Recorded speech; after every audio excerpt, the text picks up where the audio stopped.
السلام علیکم دوستوں پچھلی ایپیسوڈ میں ہم نے دیکھا تھا کہ ترگت اسمہان سلطانہ کی قرارگاہ پر پہنچ گیا تھا اور وہاں پر اسمہان کے سپاہیوں نے اسے خیمے کے اندر جانے سے روک دیا تھا، لیکن عثمانہ اس بات پر بہت ہی غصہ کرتی ہے اور وہ سپاہی جنہوں نے ترگت کو روکا تھا ان کا سر قلم کرنے کا حکم جاری کر دیتی ہے۔ ایپیسوڈ 54 میں ہم دیکھیں گے کہ اسمہان سلطانہ ترگت کو خوش آمدید کہتی ہے اور وہ دونوں ہی کانتا کازینوس کے ساتھ خیمے کے اندر چلے جاتے ہیں۔ دوسری طرف ہم یونی شہر میں عثمان صاحب کو دیکھیں گے جہاں پر تمام سردار دیوان کے لیے جمع ہوئے تھے۔ عثمان صاحب اللہ کے 99 ناموں کے ساتھ دیوان کا آغاز کرتے ہیں۔ پھر عثمان صاحب کہتے ہیں آج کے دیوان میں سرداروں کے علاوہ باقی لوگوں کی بھی ضرورت ہے، دروازہ کھول دو، آج سب لوگ ہی سنیں گے، سب لوگوں کو ہی اندر بلا لو۔ اس کے بعد تمام سپاہی ہی باری باری کر کے دیوان کے اندر آ جاتے ہیں۔ پھر عثمان صاحب کہتے ہیں میں اپنی بات کرنے سے پہلے آپ لوگوں کو سننا چاہوں گا، آپ لوگ اب بول سکتے ہیں۔ اس کے بعد وہی بوڑھا سردار کہتا ہے عثمان صاحب ہم لڑنا چاہتے ہیں اور ہم سب آپ کے پیچھے ہی کھڑے ہیں، ہمیں بس قلعہ حاصل کرنے کا حکم دیں، ہم سب لوگ ہی آپ کے ساتھ کھڑے ہیں، اب یہ وقت مخالفت کا نہیں ہے۔ اس پر اوراز بھی کہتے ہیں جناب ہم جس چیز کے لیے مرنے کے لیے تیار ہیں، اگر آج ہم اس کے لیے پیچھے ہٹ گئے تو ہم اپنی باقی کی پوری زندگی اس چیز کا حساب نہیں دے پائیں گے۔ اب تو ہر چیز کھل کر سامنے آ چکی ہے، پہلے پھر بھی ہمیں شک تھا کہ کون صحیح راستے پہ چل رہا ہے اور کون غلط راستے پر چل رہا ہے۔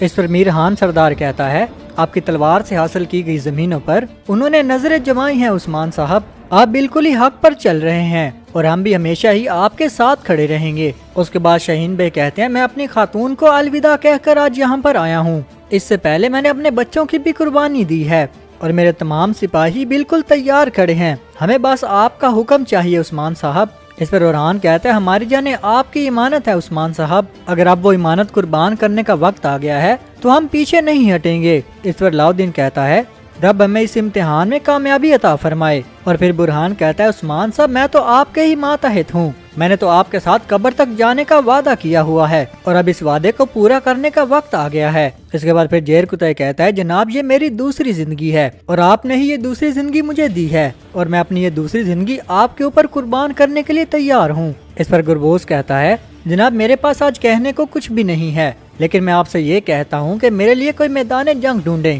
اس کے بعد عثمان صاحب کہتے ہیں جب تک میرے پیچھے آپ جیسے بہادر اور وفادار لوگ موجود ہیں اس وقت تک ہمیں کوئی بھی شکست نہیں دے سکتا۔ ماشاءاللہ آپ سب کی لمبی عمریں ہوں، لیکن اب میں اپنا فیصلہ سناؤں گا۔ دوسری طرف ہم اسمہان سلطانہ کی قرارگاہ پر دیکھتے ہیں۔ کانتا کازینوس کہتا ہے کہ عثمان کے پاس نہ ہی لڑنے کے لیے لوگ ہیں اور نہ ہی ہتھیار ہیں اور تمام تجارت کے راستوں پر بھی ہمارا ہی اختیار ہے، اس لیے عثمان کبھی بھی ہمارے سامنے نہیں ٹھہر سکے گا۔ ہاں اگر عثمان ایسا کرنے کی جرت کرتا بھی ہے تو اسے معلوم ہے کہ وہ تباہ ہو جائے گا۔ اس کے بعد اسمہان کہتی ہے کہ تمام سرداران اور سرداری میرے کنٹرول میں ہے، اگر عثمان کسی سے مدد مانگے گا بھی تو کوئی بھی اس کی مدد نہیں کرے گا کانتا کازینوس۔ اس پر کانتا کازینوس کہتا ہے کہ ویسے بھی عثمان اتنا اکیلا بوجھ نہیں اٹھا سکتا، اس کے پاس قلعے ہمارے حوالے کرنے کے علاوہ اور کوئی دوسرا راستہ نہیں ہے۔ لیکن ترگت ابھی تک بالکل ہی خاموش تھا، اس نے عثمان صاحب کے بارے میں کچھ نہیں بولا تھا۔ یہ دیکھ کر عثمان سلطانہ اس سے پوچھتی ہے ترگت صاحب آپ کا کیا خیال ہے، کیا عثمان ہمارے حوالے سارے قلعے کر دے گا؟ اس پر ترگت کہتا ہے کہ میں عثمان کو اچھی طرح جانتا ہوں، وہ اپنا سر، اپنا خون اور اپنی جان دے سکتا ہے، لیکن وہ اپنا وطن کسی کو بھی نہیں دے گا، یہ اتنا آسان نہیں ہے جتنا آپ سمجھ رہے ہیں۔ اس پر کانتا کازینوس کہتا ہے اچھا اگر ایسی بات ہے تو ہم پہلے عثمان کی جان لیں گے اور پھر اس کے بعد اس کے سارے قلعے لے لیں گے۔ اس کے بعد کانتا کازینوس کہتا ہے لیکن پہلے میں نے کسی سے ملاقات کرنی ہے، وہ اسمہان سلطانہ سے جانے کی اجازت لیتا ہے، اس کے بعد ہم عثمان صاحب کو دیکھیں گے جو کہ اپنا فیصلہ سنانے والے ہیں۔ عثمان صاحب کہتے ہیں کہ آپ سب لوگ بہت ہی حیران ہوں گے کہ میں کیا کہنے والا ہوں، لیکن آپ کو یہ بات بھی جاننی ہوگی جو بھی میں فیصلہ کروں گا وہ آخری فیصلہ ہوگا۔ پھر عثمان صاحب کہتے ہیں کہ ہماری ملکیت کا رجا حصار، کلوجا حصار اور بلج قلعہ اب اسمہان سلطان کو دے دیے جائیں گے۔ عثمان صاحب کا یہ فیصلہ سن کر وہاں کے تمام سردار ہی حیران رہ گئے تھے۔ پھر عثمان صاحب کہتے ہیں کہ آپ سب لوگ ہی اپنے سپاہیوں کو واپس بلا لیں، آپ سب لوگ ہی اپنے اپنے قبیلوں میں بھی واپس جا سکتے ہیں۔ لیکن تمام سردار عثمان صاحب کو روکنے لگتے ہیں، وہ کہتے ہیں عثمان صاحب ایسا مت کریں، ہم لڑنا چاہتے ہیں۔ اس پر عثمان صاحب کہتے ہیں کہ آپ سب لوگوں نے ہمیشہ یہی کہا ہے جو آپ کا حکم ہے عثمان صاحب، اور اب ہوگا بھی ویسا ہی جیسا میں چاہتا ہوں، آپ سب میرا حکم مانیں اور اسمہان سلطان کو خبر بھیج دیں اور ان قلعوں میں بھی خبر بھجوا دو، سپاہی بغیر لڑائی کے ہی قلعے ان کے حوالے کر دیں گے، لیکن اس بات کا سلطانہ کو شک نہیں ہونا چاہیے، ہر کوئی ہی آہستہ آہستہ یعنی شہر واپس آ جائے۔ اس کے بعد عثمان صاحب کہتے ہیں کہ اب دیوان ختم ہوتا ہے، آپ سب لوگ جا سکتے ہیں۔ جب تمام لوگ چلے جاتے ہیں تو ارحان اور علاؤدین عثمان صاحب کے پاس آ جاتے ہیں۔ ارحان کہتا ہے عثمان صاحب آپ کائیوں کے سردار ہیں، جو قلعے آپ نے اپنے خون سے حاصل کیے ہیں وہ آپ اس طرح کیسے دے سکتے ہو؟ اس کے بعد علاؤدین کہتا ہے بابا ایسا مت کریں، ہم پہلے ہی بہت مشکل حالات سے گزر رہے ہیں، تمام سردار بھی آپ کے پیچھے کھڑے ہیں، لیکن بابا آپ ایسا کیوں کر رہے ہو؟ اس کے بعد عثمان صاحب انہیں کہتے ہیں کہ بیٹا ہر چیز کا ایک وقت ہوتا ہے اور جب وقت آئے گا تو آپ ضرور سمجھ جائیں گے۔ اس کے بعد ہم سرداروں کو دیکھتے ہیں جو کہ دیوان سے باہر نکل رہے تھے۔ امیر خان سردار کہتا ہے کہ میں اس فیصلے کی توقع بالکل ہی نہیں کر رہا تھا سرداران، اور آج بھی کہتے ہیں کہ ہم تو مرنے کے لیے تیار ہیں لیکن عثمان صاحب مرنے کے لیے تیار نہیں ہیں۔ اس پر وہ بوڑھا سردار کہتا ہے کہ عثمان صاحب اپنے لیے نہیں ڈرتے بلکہ وہ آپ لوگوں کے لیے ڈر رہے ہیں، مہربانی کریں اور عثمان صاحب پر الزام مت لگائیں۔ اس پر سردار شاہین کہتے ہیں کہ عثمان صاحب کو میری جان کی فکر نہیں کرنی چاہیے، چلو اسمہان سلطانہ کو تو ایسا کرنے کا حق ہے، لیکن عثمان صاحب نے بغیر لڑائی کے ہی قلعے کیوں دے دیے؟ مجھے لگتا ہے کہ عثمان صاحب اسی کے ہی حقدار ہیں۔ فراز بے بھی شاہین بے کا ساتھ دیتے ہیں اور کہتے ہیں عثمان صاحب نے تو ہمیں ناکام کر دیا ہے۔ امیر خان سردار کہتے ہیں پھر تو ترگت صاحب بالکل ٹھیک تھے جنہوں نے وقت سے پہلے ہی عثمان صاحب کو چھوڑ دیا تھا، اور یہ بات بھی اب واضح ہو چکی ہے کہ ہم لوگ ہی غلط تھے۔ پھر شاہین بے کہتے ہیں کہ اب یہاں پر وقت ضائع کرنے کا کوئی فائدہ نہیں، چلو ہم سب لوگ اپنے اپنے قبیلوں میں واپس چلتے ہیں۔ اس کے بعد ہم بیندر کو دیکھتے ہیں جو بازار میں مایوس ہو کر بیٹھا ہوا تھا، اس کے ایک ملازم سے ایک برتن ٹوٹ جاتا ہے، لیکن الچچک کے اس کے ہاتھ سے نکلنے کی وجہ سے وہ پہلے ہی بہت پریشان تھا، اس لیے وہ اس آدمی کو کچھ نہیں کہتا اور کہتا ہے بیندر تم کتنی گندگی میں رہ رہے ہو۔ اتنے میں حسین بھاگتا ہوا وہاں پر آ جاتا ہے اور کہتا ہے جناب میرے پاس ایک اچھی خبر ہے۔ جب الچچک خاتون کا نام لیتا ہے تو بیندر اسے پکڑ کر اندر لے جاتا ہے اور کہتا ہے تمہاری ہمت کیسے، تم سب کے سامنے ہی الچچک کی بات کر رہے ہو، اب مجھے بتاؤ کہ کیا بات ہے؟ پھر حسین کہتا ہے کہ جناب الچچک خاتون واپس اپنے گھر چلی گئی ہے۔ جب اوکتم صاحب الچچک کو لینے یعنی حویلی گئے تھے تو الچچک خاتون پہلے ہی گھر واپس جانے کی تیاری کر رہی تھی۔ بیندر بہت خوش ہو جاتا ہے اور کہتا ہے تم نے بہت اچھی خبر سنائی ہے، میں تو بہت حیران ہو گیا ہوں۔ اس کے بعد حسین کہتا ہے جناب میرے پاس ایک اور اچھی خبر بھی ہے۔ بیندر کہتا ہے حسین اس سے بڑی بھلا کیا خبر ہو سکتی ہے؟ اچھا پھر بھی مجھے بتاؤ کہ کیا بات ہے؟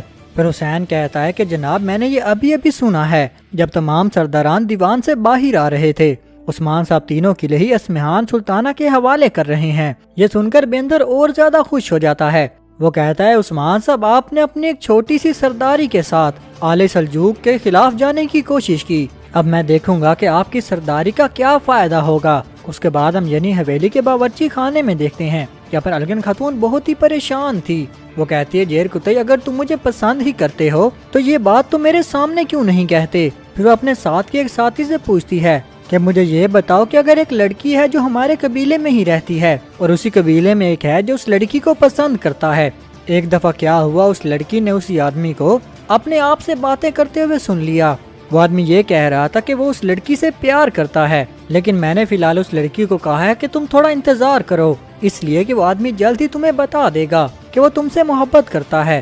پھر وہ ساتھی اس سے پوچھتی ہے کیا پھر اس لڑکے نے اس کو بتایا کہ وہ اس سے پیار کرتا ہے؟ تو ان کہتی ہے کہ نہیں بتایا۔ اس بات پر وہ غصہ کر جاتی ہے اور کہتی ہے کہ ابھی تک تو اس نے کچھ بھی نہیں بتایا، لیکن وہ لڑکا ہمیشہ ہی اس لڑکی کے آس پاس گھومتا رہتا ہے لیکن کبھی اس نے اس کی آنکھوں میں نہیں دیکھا۔ اس پر اس کی ساتھی کہتی ہے کہ شاید وہ لڑکا شرمیلا ہوگا، کہتی ہے نہیں وہ تو اتنا بڑا آدمی ہے، وہ بھلا شرمیلا کیسے ہو سکتا ہے؟ لیکن الگن خاتون کو بھی شک ہونے لگتا ہے کہ شاید وہ شرمیلا ہو ہی سکتا ہے۔ اس کے بعد ہم دیکھتے ہیں کہ جیر کتائی چپ چاپ کر کے ہی باورچی خانے کے اندر آ جاتا ہے اور ایک پلیٹ اٹھا کر الگن خاتون کے پاس آ جاتا ہے اور بڑا افسردہ ہو کر کہتا ہے کہ اس سے پہلے کہ میرے سردار مجھے کوئی فرض سونپیں میں نے سوچا کہ اس سے پہلے میں کچھ کھانا کھا لوں۔ اتنا ہی کہنا تھا کہ الگن خاتون کھانے کے ساتھ اس کی پلیٹ کو فل کر دیتی ہے۔ جیر کتائی بھی یہ دیکھ کر بہت ہی حیران تھا کہ آج اس کو کیا ہو گیا ہے، لیکن جیر کتائی اندر سے بہت خوش تھا، وہ ایسا سوچ رہا تھا کہ شاید الگن خاتون نے اسے معاف کر دیا ہے۔ پھر وہ کوئی اور بات کہنے کے لیے الگن خاتون کے پاس آ جاتا ہے۔ الگن خاتون بھی ذہن میں یہی کہہ رہی تھی کہ جیر کتائی شرماؤ مت، مجھے بتا دو کہ تم مجھے پسند کرتے ہو، لیکن جیر کتائی یہ سوچ رہا تھا کہ اس کو پہلے ہی بہت سارا کھانا مل چکا ہے، اگر وہ اور مانگے گا تو کیا الگن خاتون اسے دے دے گی؟ دراصل جیر کتائی یہاں پر اور کھانا مانگنا چاہتا تھا لیکن الگن خاتون کچھ اور ہی سوچ رہی تھی۔ اس کے بعد جیر کتائی یہ سوچ کر وہاں سے چلا جاتا ہے کہ اس کو اور کھانا نہیں ملے گا اس کے بعد ہم اسمہان سلطانہ کو دیکھیں گے۔ سپاہی سنگور اس کے پاس آ جاتا ہے اور اسے کہتا ہے کہ اسمہان سلطانہ، میرے سردار نے آپ کی پیشکش قبول کر لی ہے۔ کوہ نور جو وہاں پر کھڑا تھا وہ بھی بہت حیران تھا کہ عثمان صاحب نے یہ فیصلہ کیسے کر لیا ہے۔ پھر سپاہی سنگور کہتا ہے کہ عثمان صاحب تینوں قلعے ہی آپ کے حوالے کر رہے ہیں، میں صرف آپ کو یہی اطلاع دینے آیا تھا۔ پھر اسمہان سلطانہ کہتے ہیں کہ مجھے بہت ہی خوشی ہوئی کہ عثمان صاحب نے بالکل صحیح فیصلہ کیا ہے، انہیں میرا سلام کہنا، ان کا یہ فیصلہ ہم سب کے لیے ہی بہتر ہوگا۔ اس کے بعد سپاہی سنگور جب خیمے سے باہر نکلتا ہے وہ دیکھتا ہے کہ اوراز، شاہین اور میرحان سردار اسمہان سلطانہ سے ملنے کے لیے خیمے کے باہر کھڑے تھے اور انہیں دیکھ کر غصے سے وہاں سے چلا جاتا ہے۔ اس کے بعد وہ تینوں سردار ہی جا کر اسمہان سلطانہ کے سامنے پیش ہو جاتے ہیں۔ اسمہان سلطانہ اس کو کہتی ہے کہ آپ لوگ آج غلط راستے پر کیسے آ گئے ہو، مجھے امید ہے اگر تم میرے پاس آئے ہو تم نے ضروری صحیح راستے کا انتخاب کیا ہوگا، ایسا ہی ہے نا سرداران؟ اس پر راز بے کہتے ہیں سلطانہ اب ہمیں حقیقت کا پتہ چل چکا ہے، اس لیے ہم تینوں سردار آپ کی خدمت میں پیش ہوئے ہیں۔ اس پر اسمہان سلطانہ کہتی ہے کہ میں آپ کو دیر سے آنے کی وجہ سے سزا دوں یا تمہیں میری طرف آنے کی وجہ سے تمہیں کوئی انعام دوں؟ اس پر شاہین بے کہتے ہیں سلطانہ آپ کو جو بھی اچھا لگے آپ وہی کریں۔ اس کے بعد وہ تینوں سردار ہی سلطانہ کے سامنے گھٹنے ٹیک لیتے ہیں۔ پھر اسمہان سلطانہ کہتی ہے کہ جس چیز کے آپ حقدار تھے عثمان صاحب نے آپ کو کبھی وہ چیز نہیں دی، یہ میں ثابت کر دوں گی کہ میں ہی صحیح راستے پر چل رہی ہوں، عثمان سے لیے گئے تینوں قلعے ہی میں آپ کے حوالے کرتی ہوں۔ اس پر امیرحان سردار کہتے ہیں سلطانہ ہم اس کے لائق نہیں ہیں، ہمیں برائے مہربانی معاف کر دیں۔ اس پر اسمہان سلطانہ کہتی ہے مجھے عثمان مت سمجھو، میں ہمیشہ ہی انصاف کے ساتھ فیصلہ کرتی ہوں۔ اس کے بعد وہ انہیں اٹھاتے ہوئے کہتی ہے اوراز بے کرجہ حصار اب سے آپ کی ملکیت ہے، شاہین بے بلجہ قلعہ اب سے آپ کا ہوا، اور میرحان بے مجھے پورا یقین ہے کہ آپ کلوجہ حصار قلعے پر بڑے اچھے طرح حکومت کریں گے۔ اس پر سردار کہتا ہے کہ اللہ ہمیں آپ کی امانتوں کا خیال رکھنے کی توفیق عطا فرمائے۔ باقی سردار بھی انہیں دعائیں دیتے ہیں۔ پھر سلطانہ کہتی ہے اب جاؤ اور اپنے اپنے قلعوں میں چلے جاؤ، اور یہ بات تم کبھی نہیں بھولو گے کہ تم اسمہان سلطانہ کے سائے کے نیچے رہ رہے ہو، اگر تم یہ بات بھول جاؤ گے تو میں سورج بن کر تمہیں جلا دوں گی۔ اس کے بعد وہی بوڑھا سردار وہاں پر آ جاتا ہے، وہ تو اسمہان سلطانہ کی کچھ زیادہ ہی خوشامد کرنے لگتا ہے۔ پھر اسمہان سلطانہ کہتی ہے کہ آپ نے بہت اچھا کام کیا، آپ نے اپنی وفاداری کا ثبوت مجھے دیا ہے۔ اس پر وہ سردار کہتا ہے سلطانہ میری وفاداری صرف آپ کے لیے ہی ہے، آپ نے جو کام مجھے دیا تھا میں نے وہ کام پورا کیا، اور باقی سردار بھی اب آپ سے وفادار ہیں۔ اس پر سلطانہ کہتی ہے کہ اگر عثمان صاحب قلعے میرے حوالے نہ کرتے تو ان سرداروں کا یقین عثمان صاحب پر کبھی بھی نہیں ٹوٹتا۔ اس کے اس کام پر اسمہان سلطانہ اسے کونیا میں ایک اچھا مقام دے دیتی، اسے کونیا میں ایک اچھے مرتبے پر فائز کر لیتی ہے۔ تو دوستو یہیں پر اس ایپیسوڈ کا اختتام ہوتا ہے۔ اگر آپ کو ہماری ویڈیو اچھی لگی ہے تو لائک، شیئر اور سبسکرائب ضرور کریے گا۔ آپ کو ملتے ہیں اگلے ایپیسوڈ کے ساتھ، تب تک کے لیے اللہ حافظ۔